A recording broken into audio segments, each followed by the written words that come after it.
Hello my beautiful souls, welcome sa ating tarot reading sessions. Keep in mind, general reading po ito, maring mag-resonate, maring hindi. Kunin nyo na lang po kung para sa inyo and leave the rest.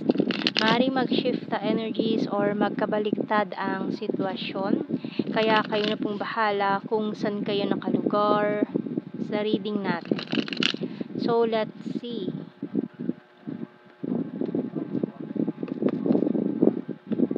So, first card natin, 5 of Cups. Oh. And this 10 of Cups. We also have here this 5 of Wands. And this 3 of Pentacles.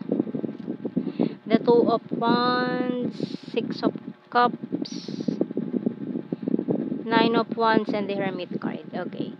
Bottom card natin, 7 of Wands. So, mukhang may taong nag-iisip sa'yo ngayon, namimiss ka, this person is parang devastated ang energy with this 5 of Cups energy natin dito. And may pagka long distance situation, nasa malayo siyang lugar, malumbay itong taong to, nalulumbay, ayun.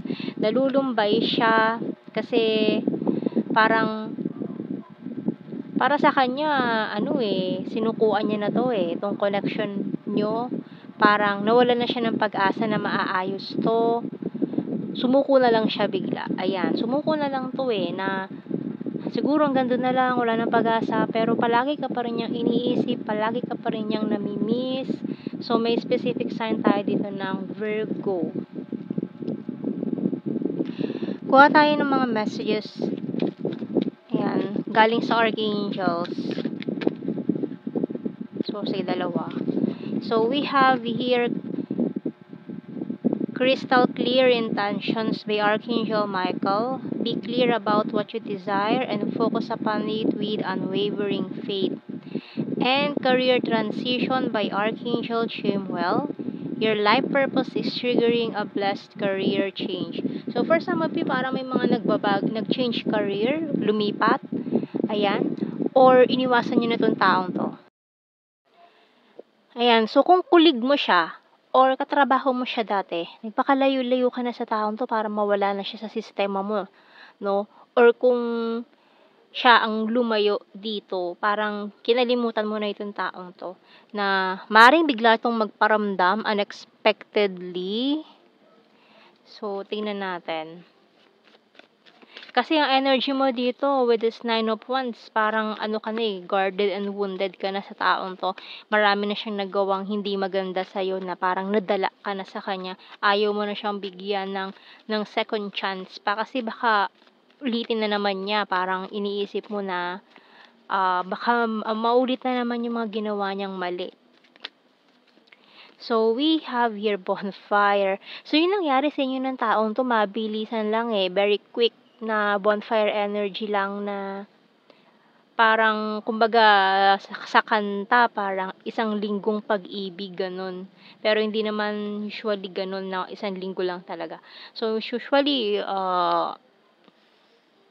isang buwan lang nagtagal or wala pang isang buwan, nagtagal tong connection nyo, nagkahiwalay na agad kayo, kung ano man yung nangyari, dahilan ng tong separation na to. Maring may nag-abroad, nagtrabaho sa ibang lugar, sa malayong lugar, na destino sa ibang lugar, kaya nagkaroon kayo ng physical distance. Ayan, and then maaring nagloko, may other party, o ano naman nangyari doon. Ayan. So, yung bottom card dito, newspaper. So, maaaring may ma-receive kang news about this person na medyo shocking. Ayan, shocking revelation. So, kung nagkaroon man siya ng third party, mukhang wala na yon. Or kung bonfire energy man yun, naging dahilan. Kung ito yung naging dahilan ng separation nyo nitong taong to. Kung hindi man kayo yung bonfire energy, na saglit lang ang naging relasyon nyo nitong taong to. Mari kasi may nakilala siya na ibang tao na saglit lang, parang na-excite lang siya siguro, mukhang lang to, physical attraction ang nangyari, walang love. Na nawala rin agad yun, parang humupa rin agad after maupos ng fire, parang nawalan agad siya ng gana. So, nawala rin agad. So, may dal tayo dito na mukhang hindi naman talaga totoo yung kung ano yung meron sila. So, ngayon parang naghahanap siya ng solusyon para maayos sana. And ayan, you're seeking clarification sa mga tarot readings para makakuha ka ng ano bang gagawin ko? Payo, 'di ba? So, ngayon kasi parang na-realize niya na binitawan pa niya yung diamante para piliin yung bato na sa kanya walang halaga. Kumbaga physical attraction lang yung meron sa kanila nung taong yun, na hindi siya na-satisfied emotionally, na parang wala lang talaga, gano'n. Walang emotion dun sa kung ano man ang meron sila nung taong yun. I hate my pride and ego. So, gustong-gusto ka na niyang kausapin, gustong-gusto niya ng mag-reach out sa'yo, pero ito ang humahadlang. Kaya marami pang humahadlang eh. Usually, baka pati yung third party, ayaw, or nanggugulo pa rin sa kanya, parang ayaw makipaghiwalay, ganun. Ayaw siyang pakawalan. Ang dami. Ayan.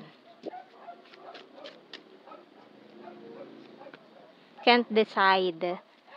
So, maring ikaw undecided ka pa about this person kasi ang parang ang gusto mo, marami sa inyo parang ayoko na sa kanya, new person na lang ang ima-manifest ko. Kaya parang for some of you undecided about this person, I need to achieve my goals. So, ito yung mga ginagawa ninyo ngayon eh. Focus kayo sa goals ngayon eh.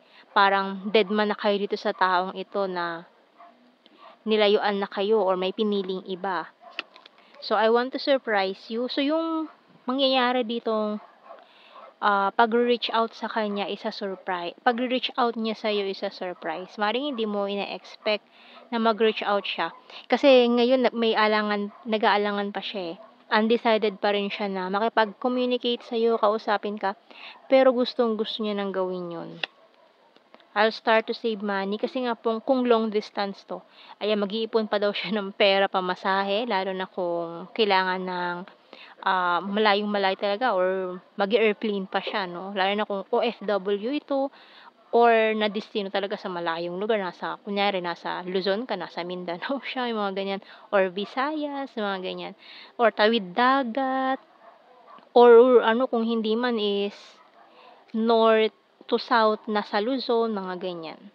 So, we also have here powerful and discipline, you're my destiny. Kasi parang naniniwala pa rin siya na hindi pa rin kayo tapos or destiny pa rin kayo ng taon to or connected kayo through red strings of fate. And I'm a liar. So, ayan, aminado siya eh. Aminado siya, nagsinungaling siya sa'yo. Maaaring doon sa lugar na yun na pinagtrabahuhan niya, nakahanap siya ng bonfire.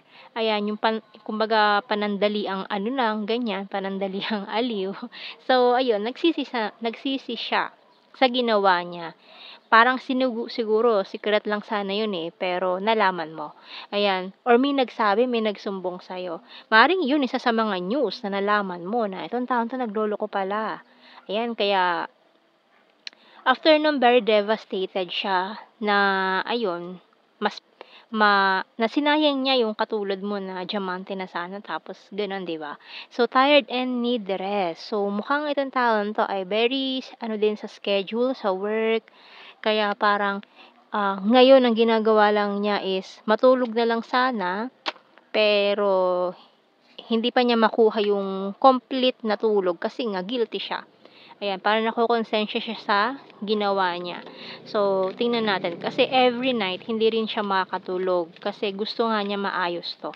Naghahanap siya ng paraan para maayos pa sana to. I love you unconditionally. I'm afraid to contact you. So, ayan o, ito yung dilemma niya. Ayan, every night kapag iniisip ka niya, gusto niya makipag-communicate sa'yo, pero natatakot nga siya. Nakausapin ka, baka bagsakan mo lang daw siya ng telepono or hindi mo sagutin yung tawag niya. Ayan, kaya nag-aalangan din talaga siya. So, we have here, I regret lying to you. So, ayun na, dahil nagsinungaling siya, nagsisisi siya na ginawa niya yun.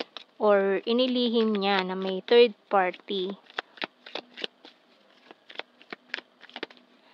And I lost myself for a little while. So, parang ngayon, para siyang ligaw na tupa na hindi malaman ang gagawin. Or palaging lasing, ganyan. Para lang makatulog, humihingi siya ng ano sa alak para makatulog lang. I want to tell you how I feel. It was my fault, but I blamed you. So, ayan, di ba? Parang medyo naging manipulative pa siya doon sa part na yan. Na kasalanan niya, pero ikaw pa yung sinisi niya. I don't react when people mention you and I look for you everywhere. So, ngayon, hinahanap-hanap ka nitong taong to eh. And I want to feel that way again. So, gusto niyang balikan, no? Yung meron kayo. Pero parang iwas ka na sa kanya. So, tingnan natin. So, syempre, nasa sa inyo na to kung may second chance pa ba kayo nitong taong to kasi depende naman yan sa sitwasyon ninyo. Ayan. Tingnan natin sa initials. M, V, U, Y, D, H, X, S. For some of you, parang high school sweethearts kayo nito eh.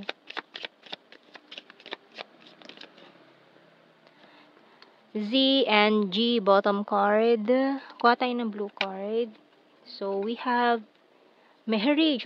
For some of you, kasal pala kayo or may anak. Kaya parang imposible talaga na maiwasan mo siya lalo na kung may anak pala kayo.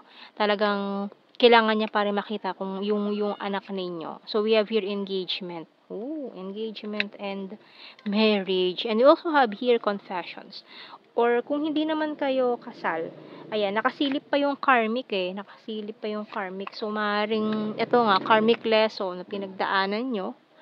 Ayan. So, kung hindi naman kayo kasal, maaaring humantong pa kayo sa engagement, marriage, kung talagang meant to be nga. Kasi sabi niya dito, meant to be daw kayo. Ayan, you're my destiny. So, naniniwala siya na destiny kayo. Ayan. So, tingnan natin sa general signs and messages. So, nagpakita agad need more signs. So, ilabas natin yan.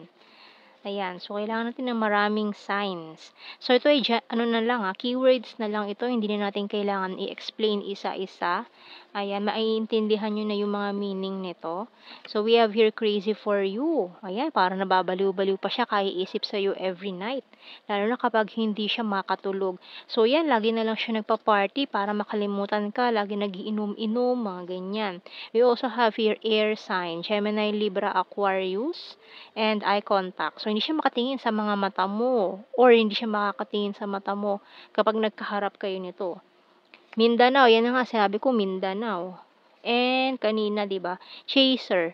So, gusto niya sana maghabol, pero yung nangyaring chaser yata dito parang sa alak. Ay, kasi lagi siyang lasing eh. Yun ang lagi niyang hawak-hawak eh, parang beer ganyan. Lagi siya nagpa-party-party. Tinatry niyang maghanap ng iba pero wala, ikaw pa rin. Popular. Killer Smile, number 3, Skin Tag. Sword, Air Sign again, Gemini, Libra, Aquarius, and Travel. Ayan, kung long distance kayo.